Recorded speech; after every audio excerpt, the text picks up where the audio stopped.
Who are you allowing to influence you? Are they challenging you, inspiring you, pushing you forward? You don't have time to waste with people that bring out the worst in you. Life is flying by. We don't get a do-over. This is it. Well, what if I hurt their feelings? What if you miss your destiny? What if they keep you from becoming who you were created to be? They may not want it bad enough. They may be okay with mediocrity, compromise, and barely getting by in life. That's their choice, but that's not who you are. You have seeds of greatness. You're destined to leave your mark. You weren't created to fit in, to be average, to live with addictions, dysfunction, lack, struggle. You were created to stand out in the crowd, to be a cut above. Now do your part and distinguish yourself. Be willing to do what others won't do. Yes, it takes discipline. Yes, you have to say no to carnal desires, but the pain of discipline is less than the pain of regret. It's hard to bite your tongue, not say what you feel, but that pain is less than the pain of having someone you love walk away. It's hard to lay off the junk food, things that are not good for you. That pain is less than the pain of not being healthy. It's hard to break away from a friend that's pulling you down, but that pain is less than not reaching your dreams. One of the saddest things is to come to the end of life and wonder what I could have become. What if I wouldn't have let those people talk me out of my miracle? What if I would have broken away from those friends that were causing me to compromise? Where would I be? What if I would have treated my spouse with respect? What if I would have taken that step of faith in my career and not played it safe all the time? You don't have to wonder. You can start right now. It is not too late to become who God's created you to be. And the only way you can set the example is you have to always be willing to work. I don't follow people who talk about what they used to do in life. I don't give a fuck what you used to do. I don't care, like, you used to be the basketball. I don't care. What are you doing today?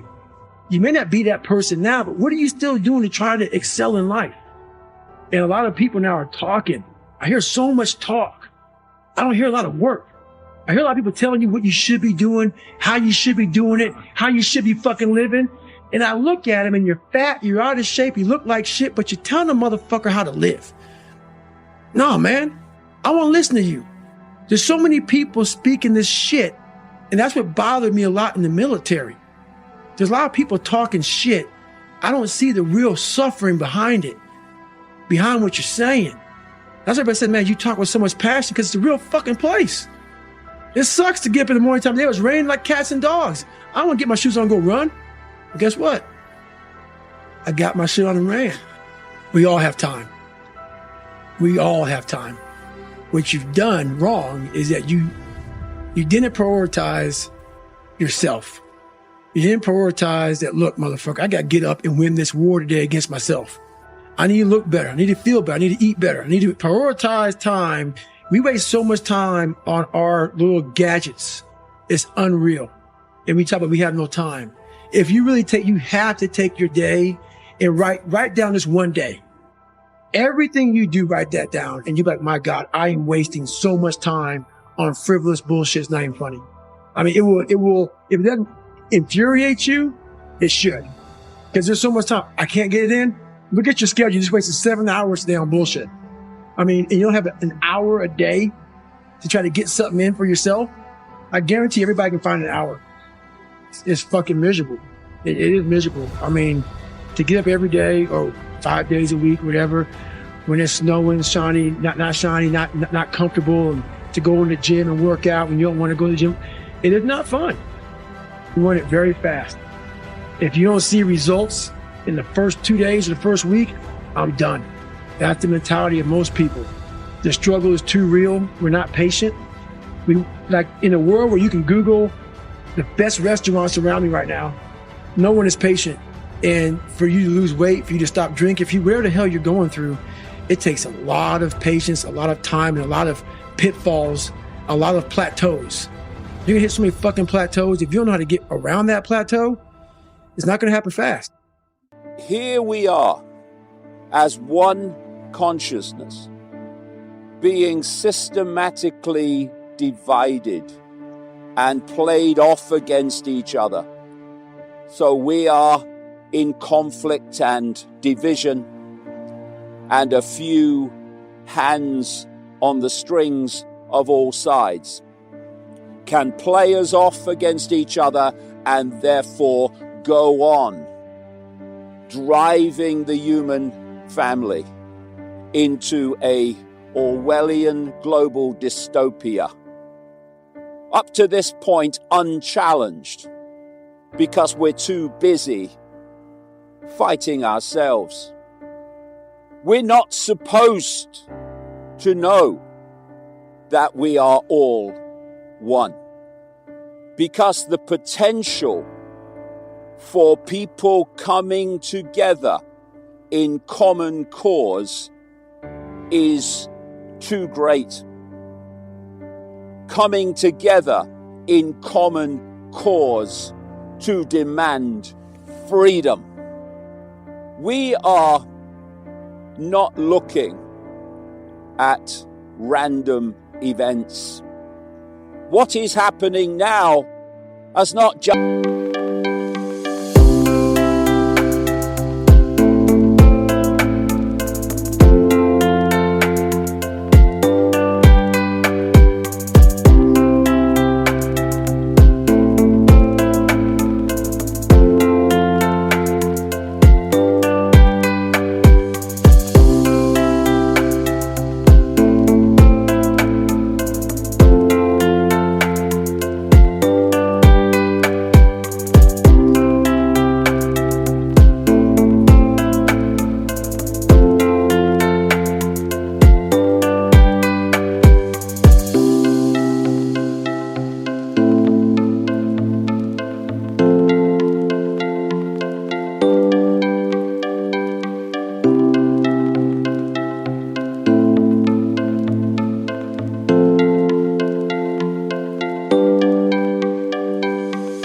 come out of nowhere.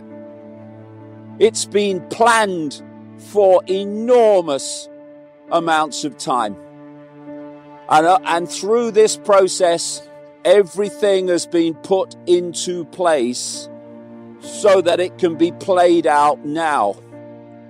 As that which has been in the hidden all these decades, all these centuries, has now entered the room and put itself on public display. What is life? And what is the meaning of life? Does life even have a meaning? Life is consciousness, and it is learning to understand what this consciousness is, what it means, and also to understand where this consciousness lies, where it exists in the realm of things. People will say, well, it exists within your head, within your brain. But even as you say this, you know that the statement simply can't be true because it's just too big. All that thought and all that memory.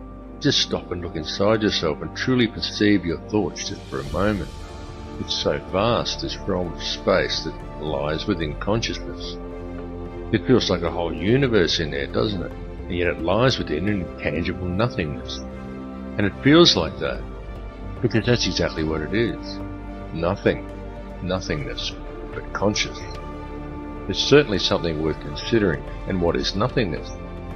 Well, Alan Watts summed it up more than eloquently in a statement he made when he said that nothing is what your head looks like to your eyes, and that nothingness is what's watching.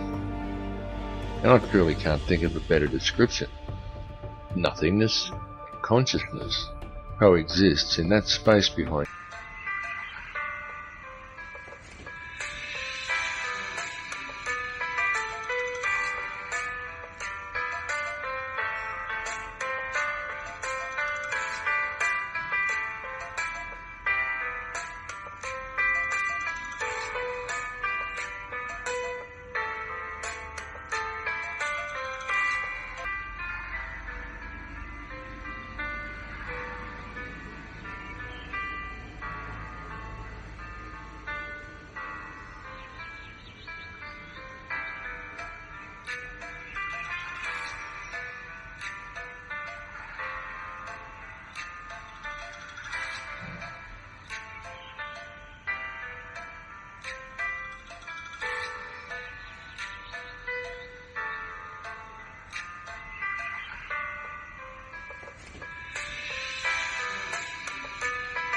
your eyes. You can't have something here without having that nothing there. So you need to be aware of that nothingness, the nothingness that lies behind your eyes, because it is within that nothingness that lies consciousness. And it's all connected. It's connected to ourselves, it's connected to each other, and it's connected to everything in the universe. You need to open your mind to see this, and once you've seen it, the more you can begin to realize it. And the more you realize it, you can quite literally feel it physically, like a warmth and a rise in frequency in your body. The true realization that there is no other, there is only one. And all that truly exists within that singularity is love.